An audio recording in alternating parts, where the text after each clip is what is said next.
Metropolitan Opera conductor James Levine responded Thursday for the first time since it was announced Sunday the New York City institution had suspended Levine as it investigates what it says are multiple allegations of sexual misconduct from the 1960s to the 1980s.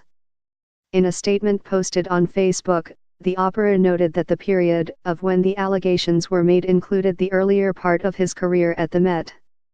Levine will not be conducting or taking part in any other activities at the Met, the statement said.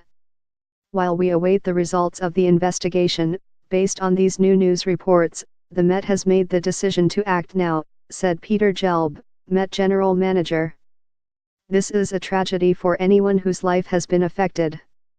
Levine responded to the allegations for the first time on Thursday night in a statement to the New York Times. As understandably troubling as the accusations noted in recent press accounts are, they are unfounded, he said in the statement. As anyone who truly knows me will attest, I have not lived my life as an oppressor or an aggressor. The suspension comes a day after the opera said it was launching an investigation of the conductor based on a 2016 police report filed in Illinois by a man who alleges he was molested as a teenager by Levine 30 years ago. The New York Post first reported details of the police report. According to the police report, the alleged abuse occurred when Levine, now 74, was a conductor at the Ravinia Music Festival in Illinois. Levine is now director emeritus at the Met Opera. The alleged victim, whose name was not published by the New York Post, filed a report with the Lake Forest Police Department in October 2016. I began seeing a 41-year-old man when I was 15, without really understanding I was really seeing him, the alleged victim, now 48, said in a written statement to police. It nearly destroyed my family and almost led me to suicide. I felt alone and afraid.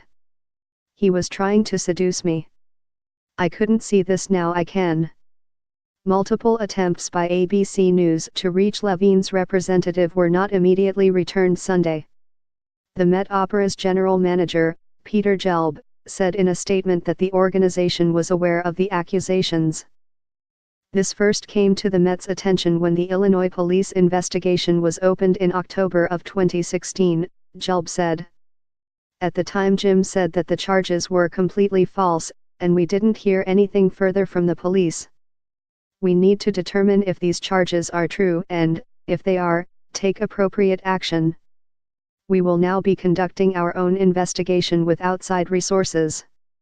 And a statement posted Saturday on the Met Opera's Facebook page read, "The Met would like to let our supporters know that we are deeply disturbed by the news articles that are being published online today about James Levine. We are working on an investigation with outside resources to determine whether charges of sexual misconduct in the 1980s are true, so that we can take appropriate action." Levine rose to prominence as the Met Opera's music director. The lauded maestro has been with the Met for 40 years and led more than 2,500 performances of 85 different operas since his company debut in 1971 leading Puccini's Tosca.